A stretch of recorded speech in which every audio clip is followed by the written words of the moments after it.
우리 옆에 사람에게 한번 인사합시다. 사랑합니다. 축복합니다. 감사합니다. 우리 지난주 암송 구절 우리 같이 한번 볼까요? 우리 같이 한번 봅시다. 시작. 너희가 시험 받을 때 내가 하나님께 시험을 받는다 하지 말지니 하나님은 악에게 시험을 받지도 아니하시고 친히 아무도 시험하지 아니하시느니라. 야고보서 1장 13절 말씀. 아멘. 여기서 시험은 유혹을 얘기를 합니다. 하나님은 우리를 유혹하지 아니하세요. 우리를 타락시키려는 하지 않습니다. 그래서 유혹 받는 거, 우리가 유혹이 하나님부터 오지 않는 걸 기억하셔야 됩니다. 유혹은 피해야 됩니다. 우리 14절 이번 주 말씀 읽어봅시다. 14, 15절입니다. 시작. 너희 이제 각 사람이 시험을 받는 것은 자기 욕심에 끌려 미혹되미니 욕심이 잉태한 즉 죄를 낳고 죄가 장성한 즉 사망을 낳느니라. 야고보서 1장 14절 15절 말씀. 아멘. 아마 우리말 가운데 견물생심이라는 말이 있을 거예요. 계속 보면 욕심이 잉태하게 되는 거예요. 그래서 하나님이 나를 시험하는 게 아니고 우리의 욕심이 때문인 걸 말씀하고 있습니다. 이번 한 주도 이 말씀 가지고 또 묵상하고 또 실천하여 살아가기를 축복합니다. 이제 오늘 여러분과 함께 이제 말씀을 가지고 이제 기회를 잡아라라는 제목으로 다시 한번 말씀을 이렇게 조금 나누려고 합니다. 여러분, 기회는 찾는 사람에게 발견됩니다. 그죠? 기회는 찾는 사람에게 발견되어지고 도전하는 자에게 잡히게 되는 거예요. 가만히 있어서 기회가 주어지는 것이 아니고 기회를 향하여 나아갈 때 주어지는 것입니다. 우리는 다 기회의 사람이죠. 예수님께서 우리에게 다 오셔서 우리에게 기회를 주시는 거죠. 예수님 당시에도 예수님 주변의 사람들이 다양한 사람들이 예수님을 만났습니다. 만날 때의 모습과 상황은 다 달랐는데, 그런데 예수님을 만나고 나서 그 이후의 모습을 구분한다면 아마 세 가지 정도로 구분할 수 있을 것 같습니다. 첫 번째는 그냥 예수님을 만났는데 아무 변화도 받지 못한, 예수님 주변에 그냥 맴돌았던 아마 제사장과 서기관들과 바리새인 같은 그러한 사람, 아주 교만이 가득한 그런 사람이 아닌가 생각합니다. 또 한 부류의 사람은 자기의 삶의 문제, 아픔을 가지고 나와봤죠. 10명의 문둥병자가 주님 앞에 왔을 때 주님이 다 고쳐주셨던 것처럼 문둥병, 질병, 가난, 어떤 갈등의 이런 문제가 해결되어지는 그런 사람이 있습니다. 육신의 그런 문제가 해결되어진 사람이 있습니다. 그런데 그것만 해결되어진 거죠. 그리고 마지막 부류의 사람은 예수를 통해 가지고 영원한 생명을 얻었고 제사함을 받았고 또한 다른 삶의 문제도 해결되어지는 참된 예수 그리스도를 바로 자신의 구세주로 영접한 이런 사람이 있었다라는 것입니다. 바라기는 우리 은혜 모든 성도님들이 한 사람도 빠짐없이 예수 그리스도를 구주로 영접해서 영생의 선물도 받고 또한 예수 그리스도를 통하여 이 땅의 문제가 해결되어지고 이 땅의 인생도 풍성한 삶을 누리는 그러한 복이 있기를 바랍니다. 아울러서 우리만 그렇게 누리는 것이 아니고 주변에 있는 사람들, 진리 가운데 들어오지 못하는 그러한 사람들, 자신의 필요와 어떤 목적을 통해서 예수님께 다가오는 사람들에게 바로 우리를 위하여 십자가에 죽으시고 부활하신 예수님을 전함으로 말미암아 그들도 우리와 함께 그런 영생의 선물을 누릴 수 있도록 이끌어가는 그러한 저와 여러분들 있으면 참 좋겠습니다. 오늘 이제 기회를 잡으라는 제목으로 말씀을 나누고 있는 우리가 사도행전을 이렇게 보면서 이렇게 시작을 했습니다. 예수님이 부활하시고 승천하셨습니다. 부활하시고 40일 동안 계시다가 승천하시면서 감람산에서 승천하시면 제자들에게 예루살렘을 떠나지 말고 아버지가 너에게 약속하신 것을 기다리라 라고 말할 때 제자들이 바로 마가다락방으로, 예루살렘에 있는 마가다락방으로 와가지고 그곳에서 간절히 기도합니다. 그 기도할 때 그들 공동체 가운데 불의 혀처럼 또 바람 같은 그런 성령이 임하게 되고, 그리하여 그들이 외국어를 말하게 되는 거죠. 그리하여 배우지 않았는데 성령님께서 그들에게 방언을 하게 한 것입니다. 그리하여 그들이 그 성령의 충만함을 통해 가서 나가서 복음을 전하게 되고, 그리하여 성령의 은사가 나타나게 되고, 그리고 그런 많은 사람이 이렇게 구원받게 되는 일이 초대교회 당시에 이제 일어나게 되었습니다. 그런데 이제 기도 한번 이례적으로 한 것을 끝난 게 아니라 이제 기도를 해서 성령 충만을 받은 그 제도 공동체는 계속해서 기도해 나가게 되는 거죠. 기도할 때 성령 충만한 가운데 그들이 나아갔더니 하나님께서는 지난번에는 은사를 주셨는데 이번에는 하나님께서 기적을 행하여 주신 거예요. 그래서 성령이 충만해지니까 저는 신앙생활하는 거, 기도하는 게 의무감에서 했다고 한다면 기쁨 가운데 하는 겁니다. 기도에 힘이 있습니다. 기도에 능력이 있고 교회 가는 것이 좋고 사람들이 다 사랑스럽습니다. 사람들이 못마땅했는데 성령이 충만한 가운데 보니까 다 하나님의 자녀처럼 보이는 거예요. 달라 보이는 거예요. 이게 우리가 바뀌는 걸 말하는 거죠. 성령이 이런 기적을 우리 가운데 베풀어 주시는 것이죠. 그리고 예수 그리스도를 더 깊이 알게 되고 더 사랑하게 되고 예수를 통해서 뭘 얻을까 하다가 이제 내가 주를 위해서 뭘 드릴 수 있을까? 내가 주님을 어떻게 하면 기쁘게 할 수 있을까? 이런 신앙의 그런 변화가 일어나는 거예요. 이게 바로 기적인 것인데요. 베드로와 요한의 삶 가운데 이런 기적이 일어났죠. 또한 이런 베드로와 요한을 통해 가지고 성전 미문에 앉아 있던 그 안진뱅이가 바로 치유되는, 일어나 걷게 되는 기적이 일어났습니다. 성령님은 우리 삶 가운데 기적을 행하시는 분이시죠. 오늘은 성령님께서 우리에게 기회를 주시는 것을 보게 됩니다. 삶 가운데 살아가는데 사실은 기회라고 이렇게 딱 쓰여진 것이 아니라 어떤 상황 가운데 우리를 두게 하시고 그것을 깨닫게 하시고 또 그걸 통해서 일하게 하시는 것을 보게 되는 것입니다. 우리가 오늘 읽은 이 말씀은 바로 이 안진뱅이가 이제 고침을 받고 일어났습니다. 그리고 나서 그의 인생은 완전히 바뀌었죠. 안진뱅이는 그래도 그를 태어났을 때부터 걸어보지를 못했기 때문에 그를 성전 미문에 늘 두는 그런 사람이 있었습니다. 그 사람들은 친구일 수도 있고 가족일 수도 있는데 어쨌든 이 사람을 위해서 희생한 거죠. 헌신한 거죠. 그냥 살아갈 수 있도록 도와준 것이죠. 인간의 도움이라는 것이 그런 것이죠. 그렇지만 베드로와 요한이 그를 볼 때 그런 믿음이 든 거 아닙니까? 은과 금은 내게 없다라고 말했습니다. 정말 은과 금은 없습니다. 또한 그들도 많이 배운 사람도 아닙니다. 베드로와 요한은. 또한 그들은 어부 출신이니까 그냥 그런 시골 사람들이에요. 그런데 그들에게는 있는 것이 있었습니다. 그게 바로 예수 그리스도입니다. 그래서 그들이 선포합니다. 은과 금은 내게 없거니와 내게 있는 것으로 내게 명하노니 일어나 걸어라라고 선포할 때 그가 일어나는 있는 걸 체험하잖아요. 그러니까 어쨌든 없었는데 그가 가진 예수 이름을 선포할 때 이런 치유의 사건, 회복의 사건이 일어나게 되고 이 안진뱅이가 성전 미문에 앉아 있었잖아요. 여러분 미문이라는 것이 우리 한자로 아름다울 문문입니다. 아름다운 문입니다. 그의 인생은 아름다운 인생이 아니었습니다.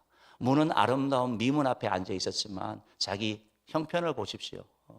평생 장애인에다가 구걸하고 그렇게 살아가는 인생 뭐가 아름답겠습니까? 그런데 예수 그리스도 베드로와 요한을 통하여 성령 충만한 베드로와 요한을 통해서 예수 그리스도가 그 삶 가운데 들어올 때 그의 인생은 달라진 것이죠. 그래서 정말 아름다운 문으로 보여지는 것, 축복의 문이 열린 것을 보게 되는 것입니다. 어쨌든 이런 것을 경험을 하면서 이제 너무 신나는 거죠. 그래서 이 안진뱅이가 성전에 들어가서 막 뛰고 찬양하고 하나님을 막 높이는 일이 있고 그리고 이제 사람들 보면서 다 놀라면서 이게 무슨 일이야? 맨날 성전 앞에서 구걸하던 사람 아니야? 라고 얘기하는 그런 상황 가운데 있었던 뒷얘기입니다. 이제 그런 사건 이후에 이제 오늘 내용은 바로 베드로의 설교인데요. 베드로의 설교에 이런 내용이 나타나 있는데 이 설교 가운데 주시는 그런 교훈을 좀 살펴보려고 합니다. 우리 11절 말씀 한번 읽어봅시다. 시작. 나온 사람이 베드로와 요한을 붙잡으니 모든 백성이 크게 놀라며 달려나아가 솔로몬의 행각이라 불리우는 행각에 모이거늘. 그러니까 나은 사람, 성령의 기적을 통해서 고침을 받은 그 안진뱅이가 진짜 장애인이 베드로와 요한을 붙잡았다라고 성전 안에 지금 들어갔거든요. 그래서 성전 근처에 있으면서 막 다니면서 베드로와 요한을 붙잡았다고 하는데 이렇게 도둑잡듯이 잡는다 이런 말이 아니고 따라 붙는 걸 얘기를 하는 거예요. 놓치지 않는다 이런 말. 그래서 베드로와 요한을 붙잡았다라는 말은 뭐냐면 계속 따라다니는 거예요. 따라다니는 거, 놓치지 않는다라는 거.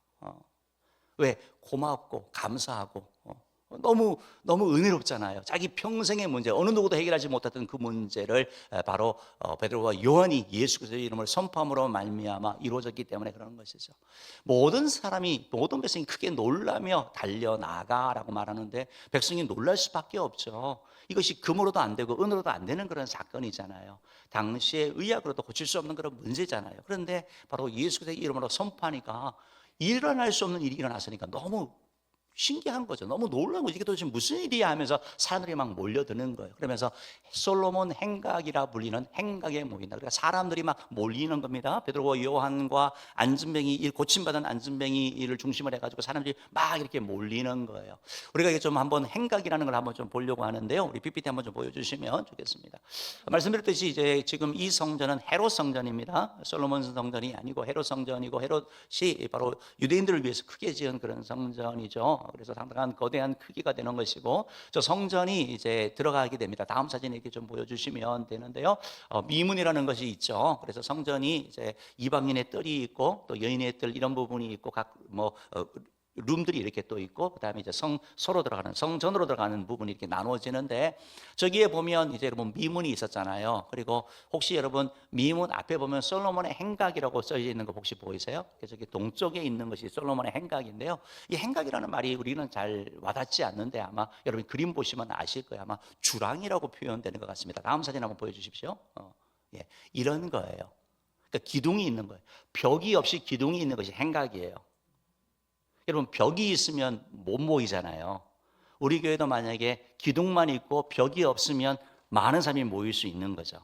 그래서 많은 사람이 몰리는 거예요. 그래서 3,000명 얘기하고 하는 많은 사람이 몰릴 수 있는 것이 열려 있기 때문에 그러는 거예요. 다음 사진 이렇게 보여주시면 이렇게 좀 볼 수 있는 것이죠. 그래서 지금 그러니까 많은 사람이 이렇게 모여 있는 거예요. 여러분 이 사람들이 왜 모였습니까? 이게 예수님의 모습이 이렇게 그린 그림인데요. 예수님도 솔로몬 행각을 이렇게 허락하셨다라고 하는 부분 때문에 그래서 벽이 없는 것을 얘기를 합니다. 이런 것을 이렇게 보게 되는 것이죠. 그러니까 이런 사람들이 이렇게 막 몰리는 거죠. 그래서 베드로와 요한을 막 주목하잖아요. 이 사람들 능력의 사람이야. 이 사람이 저 안진뱅이를 고쳤대 하면서 막 이렇게 막 놀라는 그런 눈으로 막 쳐다보는 거죠. 이때 이제 베드로가 솔로몬의 행각에 모였던 사람들을 향하여 이 기회를, 야, 내가 누군지 아냐? 내가 안진뱅이 고친 사람이야. 내가 일어나 했더니 막 일어나 버렸어. 내가 능력의 종이야 하면서 자기를 자랑한 것이 아니고 이 기회를 통해 가지고 복음을 전하는 걸 보게 됩니다. 이 기회를 통해서 예수님을 증거하는 걸 봅니다. 이 기회를 통해서 증인되는 그 모습을 보게 되는 거예요. 12절, 13절 말씀 한번 읽어봅시다. 시작. 12절 말씀 읽어볼게요. 시작. 베드로가 이것을 보고 백성에게 말하되 이스라엘 사람들아 이 일을 왜 놀랍게 여기느냐? 우리 개인의 권능과 경건으로 이 사람을 걷게 한 것처럼 왜 우리를 주목하느냐? 그러니까 두 가지 얘기를 하는 거죠. 12절 말씀 먼저 이렇게 좀 볼게요. 그래서 베드로가 얘기를 하는 겁니다. 왜 지금 놀랍게 여기느냐? 이 말은 안진뱅이가 일어난 것이 놀라운 일이지만 하나님은 이보다 더한 일도 하실 수 있는 분이라는 거죠. 예수님이 죽은 자를 살렸던 것처럼 전지전능한 하나님이신데 왜 그거 보고 막 정말 엄청나게 대단한 것처럼 그렇게 바라보느냐라고 얘기를 하는 것이고요. 두 번째는 뭐냐면 왜 우리를 주목하느냐라는 거예요.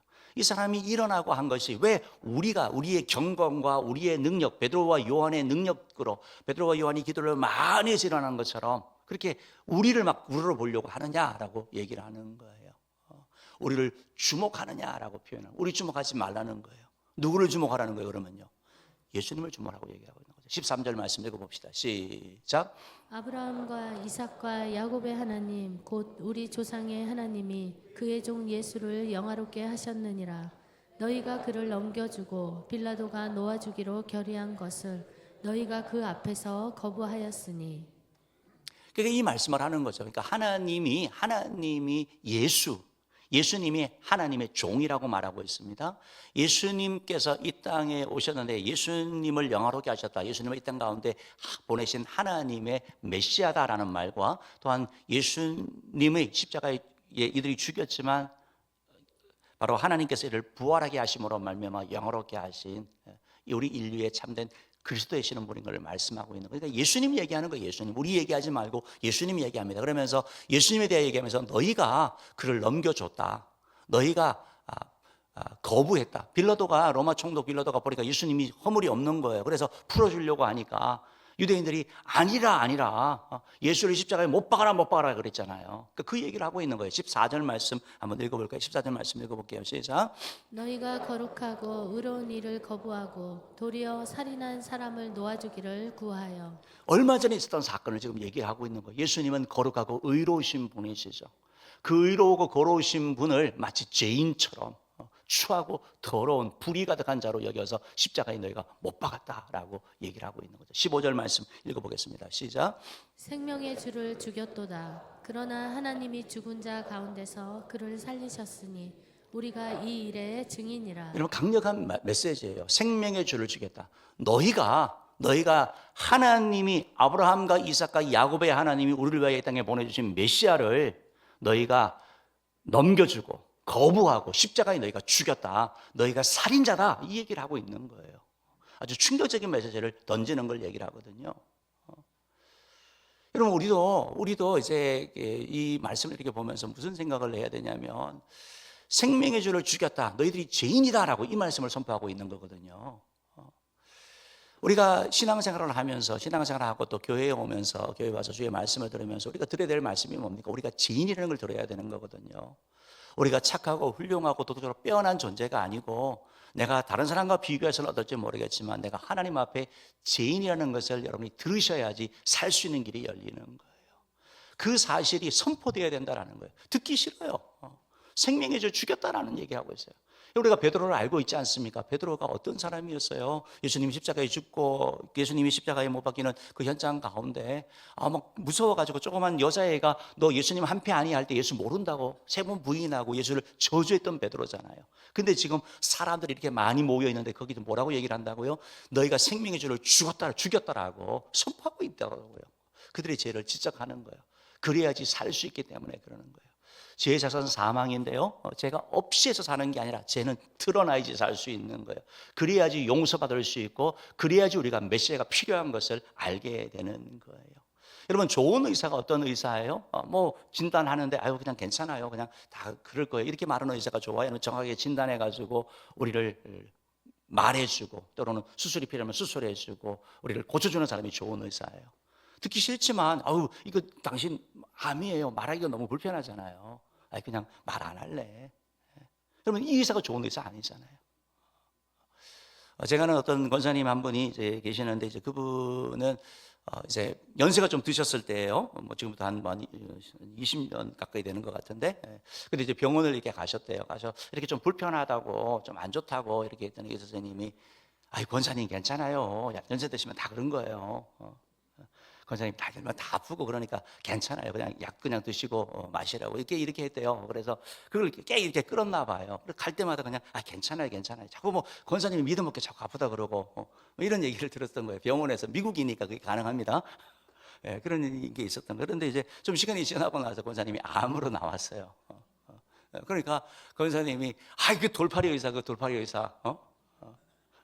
결국 뭐 그 후에는 치료를 잘 받으셔가지고 워낙 뭐 긍정적인 분이시니까 잘 이겨내셔서 회복했던 그런 기억이 나는데 여러분 그렇잖아요. 그냥 다 괜찮아, 다 죄인이니까 죄 안 지은 사람이 누가 있어? 다 똑같은데 그럼 그런 살 수 있는 길이 없어요. 우리가 죄인이라는 것을 우리가 인정하고 고백해야지 살 길이 열리는 거예요. 그래서 오늘 베드로가 그 말하는 거예요. 너희가 생명의 주를 죽였다라고 강력하게 선포하는 거예요. 듣기 싫은 말이에요. 근데 들어야 될 말씀이에요. 그래서 이 말씀을 이들 가운데 강력하게 외치는 것을 우리가 보게 되는 것이죠. 그리고 나서 하는 얘기가 뭐냐면 너희가 죽였지만 그러나 하나님이 살리셨다라는 거예요. 하나님이 부활케 하셨다라는 거예요. 그래서 예수님이 십자가에 죽으시고 부활하심으로 말미암아 우리의 구원의 주가 된다는 걸 말씀하고 있는. 그래서 16절 말씀 한번 읽어보겠습니다. 16절 말씀입니다. 시작. 그 이름을 믿음으로 그 이름이 너희를 보고 아는 이 사람을 성하게 하였나니 예수로 말미암아 난 믿음이 너희 모든 사람 앞에서 이같이 완전히 낫게 하였느니라. 그러니까 결국 쭉 돌아가서 얘기가 뭐냐면 우리가 일으킨 게 아니라 예수님이 일으켰는데 예수 이름을 믿는 그 믿음으로 우리가 선포했더니 그 이름이 이를 성하게 했다라는 거예요. 예수 이름의 권세가 있다라는 거예요. 베드로와 요한의 이름이 아니에요. 그들의 경력이 아니에요. 예수 이름이 선포되어질 때, 예수님으로 말미암아 그 믿음으로 선포되어질 때 이 사람이 완전하게 되었다라고 말하면서 예수 이름의 권세를 말하고 있는 거예요. 예수 이름의 능력이 있는 걸 말하고 있는 거예요. 여러분, 예수 이름의 권세가 있습니다. 예수 이름의 능력이 있습니다. 우리가 그 이름을 불러야 되고 외쳐야 되고 의지해야 되는 것이 바로 예수 이름이라는 것이죠. 여러분, 과거에 이제 우리나라 뭐 이런 옛날 TV 드라마 보면 암행어사 있잖아요. 암행어사. 암행어사 출두요 이렇게 하잖아요. 근데 보면 암행어사가 꼭 뭐 이렇게 이렇게 엄청나게 화려하게 입지는 않더라고요. 다 이렇게 행색이 누추하고 막 그런데 마지막에 빡 보여주는 게 그 마패. 그거 다 버블 떠는 거예요. 왜요? 왕의 대리인이니까 그런 거잖아요. 여러분, 사단이 우리를 떠는 이유가 뭐 때문에 그런 거예요? 예수 이름 때문에 떠나는 거예요. 우리의 거룩함 때문도 아니고 우리의 빼어남 때문도 우리의 지식 때문이 아니에요. 그렇기 때문에 우리가 의지할 것이 바로 예수님이라는 걸 다시 한번 선포해주고 있다는 겁니다.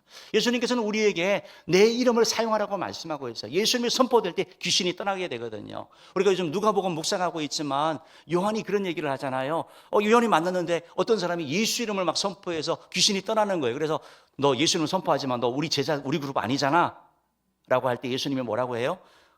금하지 말라라고 얘기를 해요. 반대하지 않으면 다 우리 편이라고 얘기를 하면서 예수 이름이 선포되기를 원하는 거예요. 요한복음 16장 32절 33절 말씀에서도 예수님께서 기도에 대한 말씀하면서 이렇게 말씀하죠. 23절 24절이네요. 요한복음 16장 23절 24절 읽읍시다. 시작. 내가 진실로 진실로 너희에게 이르노니 너희가 무엇이든지 아버지께 구하는 것을 내 이름으로 주시리라. 지금까지는 너희가 내 이름으로 아무것도 구하지 아니하였으나 구하라 그리하면 받으리니 너희 기쁨이 충만하리라. 아멘. 예수님이 내 이름으로 구하래요. 내 이름으로. 우리가 기도하는데 기도를 못하는 이유가 내가 죄를 지었어요? 아니요. 내가 너무 가난했어요? 아니요. 예수 이름 가지면 되는 거예요. 오늘 베드로와 요한이 얘기했잖아요. 은과 금은 내게 없거니와 내게 있는 것으로 내게 명언은 일어나 그러라 말씀처럼 주님께서 내 이름 가지고 구하래요. 주님, 내가 착한 일을 하고 교회 봉사도 하고 전도도 했으니까 주님 이 기도 응답하소서, 이게 아니고요. 주님 앞에 주님 이런 필요가 있고 이런 아픔이 있고 이런 고통이 있는데 주여 예수 이름으로 도와주시고 예수 이름으로 응답하여 달라고 우리가 구할 수 있는 것, 그 능력이 바로 예수 이름 가운데 있다는 것입니다. 사랑하는 여러분, 그러니까 이 베드로는 이 지금 사람이 많이 모였을 때 자신을 드러내면서 야 여러분 봤죠? 내가 분명히 저 40년 동안 못 끊는 자 일으켰습니다. 앞으로 나를 존경하십시오. 이렇게 하지 않았어요. 막 능력의 종 베드로 플랜카드 막 붙이고 그렇지 않았어요. 예수님을 드러낸 거예요. 예수님을 드러낸 거예요. 예수님이 하셨다고 말하고 있습니다. 그러면서 여러분도 예수를 믿으며 나아갈 때 그리 이루어지는 것에 대한 선포를 하고 있다는 것입니다. 여러분, 우리가 그런 기회가 주어지는 거예요. 여러분, 베드로가 성령의 인도하심을 받았을 때 거기서 바로 복음을 전하는 기회로 삼았던 거예요. 우리에게도 마찬가지로 하나님께서 기회를 주셔요. 우리 마음 가운데 누가 떠오르게 하고 누가 또 생각나게 하고 때로는 어떤 그런 위치 가운데 우리를 세울 때가 있어요. 그것은 바로 주님을 드러낼 때예요. 주님을 높일 때예요. 주님을 증거할 때라는 것입니다. 여러분, 베드로전서 3장 15절 말씀 보면 이런 말씀이 있습니다. 읽어봅시다. 시작. 너희 마음에 그리스도를 주로 삼아 거룩하게 하고 너희 속에 있는 소망에 관한 이유를 묻는 자에게는 대답할 것을 항상 준비하되 온유와 두려움으로 하고. 여러분, 왜 예수를 믿으세요? 여러분, 왜 구원 받았어요? 여러분, 왜 그렇게 다르게 사세요? 왜 주일 이렇게 나오세요? 여러분, 왜 자녀께 11절 드리세요? 여러분, 왜 참으세요? 여러분, 왜 용서하세요? 예수님 때문에, 예수님의 구원 받았기 때문에. 왜 여러분 죽음이 두렵지 않습니까? 천국에 대한 소망이 있기 때문에. 여러분, 이게 우리 가지는 소망 아니겠습니까? 그 소망에 대한 얘기를 할 수 있는, 준비될 수 있는 사람이 필요한 것을 말씀하고 있는 거죠. 여러분, 왜 우리가 때를 얻든지 못 얻든지 항상 힘쓰라고 얘기를 하고 있습니까? 왜 계속해서 복음 전하라고 얘기를 하고 있습니까? 사람의 5분 후를 우리가 보장하지 못하는 것이고 장담하지 못하는 것, 사람마다 다 다르기 때문에 그런 것이죠. 복음을 드려야 될 가정이 있습니다. 싸우고 다툼과 있어서 정말 지옥과 같은 그런 가정 가운데 복음이 전하여지면 살아날 길이 있는 거예요. 절망 가운데 있는 인생이 우리의 구원자 되신 예수님을 듣게 되면 희망이 생기는 거예요. 죄로 말미암아 죄책감으로 계속 시달리는 영혼 가운데 죄의 문제를 해결하여 주시는 그 예수 이름이 선포되질 때 살 수 있는 길이 열린다라는 것입니다. 그렇기 때문에 우리가 그들에게 복음을 전해야 되는 것이죠. 정건모 장로님의 그러한 간증이 있는데요. 우리 옛날 분들은, 우리 어른들은 잘 아시지만 이분이 과학 과기서 장관을 2번 하셨잖아요. 하여튼 뭐 우리나라 과학계를 이렇게 이끌으셨던 그런 분이신데, 이분이 이제 후에 정근무장로의 후에 이런 게 있습니다. 뭔 얘기냐면 이분이 뭐 엘리트니까 본인 친구가 고등학교 때 절친이고 또 정말 가깝던 친구 가운데도 비슷한 그런 가정을 거쳤던 박사님이 계셨대요. 그런데 이제 이분은 장관을 하고 또 자기 친구는 무슨 뭐 경제 수석을 하나 뭐 이런 그런 가운데 있었는데, 계속 복음을 전하려고 몇 번 마련을 했는데 잘 안 되더래요. 잘 안 됐대요. 뭐가 이게 우리가 복음을 또 사실 전하려고 하면 꼭 잘 안 될 때가 많아요. 그래서 마지막으로 이제 한 번 더 이렇게 어떤 뭐 동남아 순방을 가기 전에 그 친구하고 이렇게 만나서 식사 자리를 했대요. 그러면서 그때도 전해야 되는데 약간 뭐 그게 좀 분위기가 좀 그러고 해서 전해야 되는데 마음이 있었는데 하질 않았대요. 그리고 이 사람은 자기는 중국으로 출장을 가고 이분은 동남아로 가고, 그리고 나서 아웅산 사건이 터진 거거든요. 그러니까 이분은 중국에서 그 소식을 들었다는 거예요. 그러니까 이게 아쉽다라는 거죠. 복음을 전해야 되는 거. 사실 여러분, 우리가 정말 성령님이 우리 마음 가운데 이 기회를 주실 때가 있거든요. 성령님이 깨닫게 하실 때가 있고, 개인의 삶이든 가정의 삶이든 겉으로 보이는 게 아니라 내적으로 영적으로 피폐해져 가지고 주의 도심이 필요한 영혼이 있습니다. 일어나야 될 영혼이 있는 거예요. 안순뱅이처럼 몸은 멀쩡하지만 그 심령이, 그 영혼이 앉혀져 있는 그런 영혼들이 있거든요. 바르기는 저와 여러분들이 정말 이 복음을 전할 기회를, 증인이 될 기회를 잘 활용하는, 성령님이 말씀하실 때 순종하는 되기를 주님으로 축복합니다. 두 번째로 이제 오늘 이 기회는 무슨 기회냐면 바로 죄 용서 받고 새롭게 될 그런 기회예요. 여러분, 우리 다 죄 짓고 다 넘어집니다. 죄를 가지고 있으면 우리를 파괴시키는 거예요. 살 수 있는 길이 있습니다. 회개하면 돼요. 회개하면 죄 용서 받는 것만 그치는 것이 아니라 용서만 받아도 좋은데, 주님께서는 은혜를 주셔요. 새롭게 살 수 있는 길을 주셔요. 다시 일어날 수 있고 다시 도전할 수 있는 길을 주시는 거예요. 새롭게 출발할 수 있는 기회, 변화할 수 있는 기회를 우리 가운데 허락하여 주시는 거예요. 우리 베드로전서 3장 17절 말씀 한번 읽어봅시다. 읽어봅니다. 시작. 형제들아, 너희가 알지 못하여서 그리하였으며 너희 관리들도 그리한 줄 아노라. 그러니까 지금 베드로가 그들 향하여 생명의 죄 죽였다라고 얘기하니까 얼마나 찔려요. 그러면서 하는 얘기가 뭐냐면, 만약에 그러고 끝난다면 정죄하는 거예요. 책임져라라고 끝날 거예요. 그런데 뭐라고 얘기하면, 너희가 알지 못해서, 무지해서 그런 거다. 여기서 무지한다는 건 예수님이 누구인지 몰랐다는 지적인 모름이 아니라 영적으로 눈이 가려진 거예요. 복음에 가려져 있는 거예요. 복음이 비춰지지 않은 거죠. 예수님이 어떤 분인지, 그냥 4대 성인 중에 한 사람, 그냥 훌륭한 사람, 기적을 행하는 사람, 그렇지 그가 메시아라는 사실, 그리스도라는 사실이 들어오지 않은 걸 얘기를 하는 거죠. 그러면서 너희 관리들도 그렇게 몰라서 그랬지 않았느냐라고 얘기를 하면서 18절 말씀 읽어봅시다. 시작. 그러나 하나님이 모든 선지자의 입을 통하여 자기의 그리스도께서 고난 받으실 일을 미리 알게 하신 것을 이와 같이 이루셨느니라. 그러니까 너희들이 예수 그리스도를 죽였는데 배반하고 부인하고 해서 넘겨줘서 이런 일이 있었는데, 그런데 큰 관점에서 보면 하나님께서 구약의 선지자들을 통해서 예수님은 고난의 메시아라는 것을 말씀하셨다. 그래서 하나님께서 너희들의 그런 불순종과 너희들의 죄를 통해서 하나님이 역사를 이루어 가시는 것에 대한 말씀을 하고 있는 거거든요. 유대인들은 영광의 메시아를 생각했지만 예수님은 십자가에 못 박혀 죽으셔야 되는 고난의 메시아를 말씀하고 있다는 것입니다. 그러니까 너무 죄책감 가운데 들어가지 말라고 말씀하고 있는 거죠. 예수님은 바로 이걸 위해서 오셨죠. 이사야 53장 5절 6절 말씀 읽어봅시다. 시작. 그가 찔림은 우리의 허물 때문이요 그가 상함은 우리의 죄악 때문이라. 그가 징계를 받음으로 우리는 평화를 누리고 그가 채찍에 맞음으로 우리는 나음을 받았도다. 우리는 다 양 같아서 그릇 행하여 각기 제 길로 갔거늘 여호와께서는 우리 모두의 죄악을 그에게 담당시키셨도다. 저 말씀처럼 예수님은 우리의 죄를 위해서 십자가에 죽으셔야 되는 거예요. 고난 받으셔야 되는 거예요. 그러니까 이 말씀을 하고 있다라는 것입니다. 그러면서 그들에게 너희들 이제 돌이키라라고 회개하라고 말씀하고 있는 거죠. 19절 말씀인가요? 한번 읽어봅시다. 19절 말씀 읽어봅시다. 시작. 나는 물같이 쏟아졌으며 예, 이거 읽읍시다. 계속 읽읍시다. 시편 22편 14절 15절 말씀 읽어봅시다. 이게 시편 22편은 메시아 고난 시의 예언입니다. 그래서 예수님이 십자가상에서 당하는 그 고통을 표현하고 있어요. 22장 14절 15절 읽어봅시다. 시작.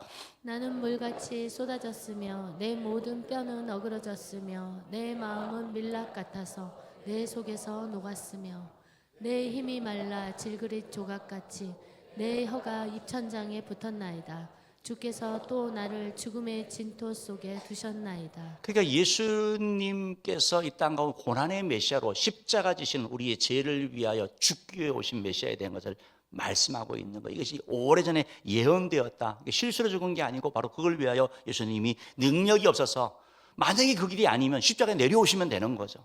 그러나 묵묵히 십자가를 지시는 것은 바로 이 일을 위하여 죄의 문제를 해결하기 위한 것이라고 말씀하고 있는 거죠. 그러면서 이들에게 이렇게 권유하는 것입니다. 19절 말씀인가요? 읽어볼게요. 시작.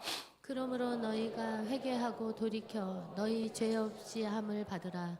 이같이 하면 새롭게 되는 날이 주 앞으로부터 이룰 것이요.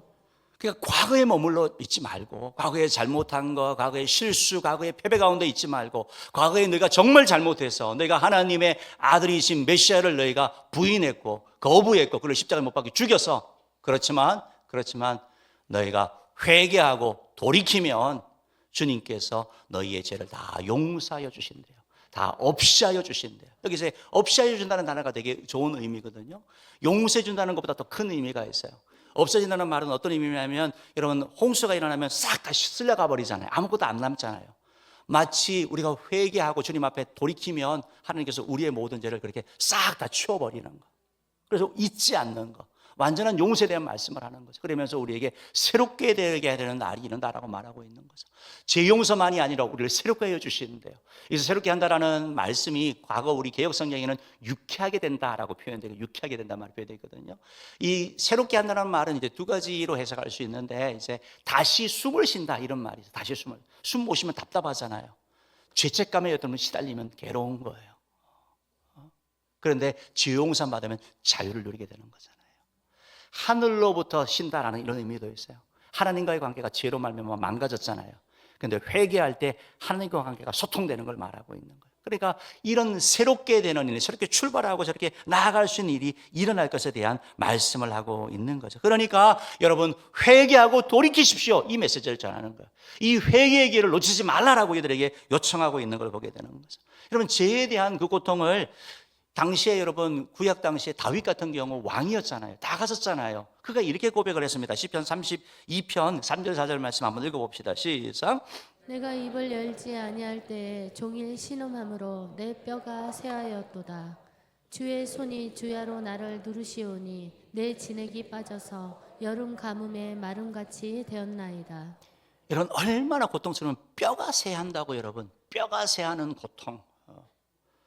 막 근심 걱정 가득한 사람, 빼짝 마르는 사람들 있잖아요.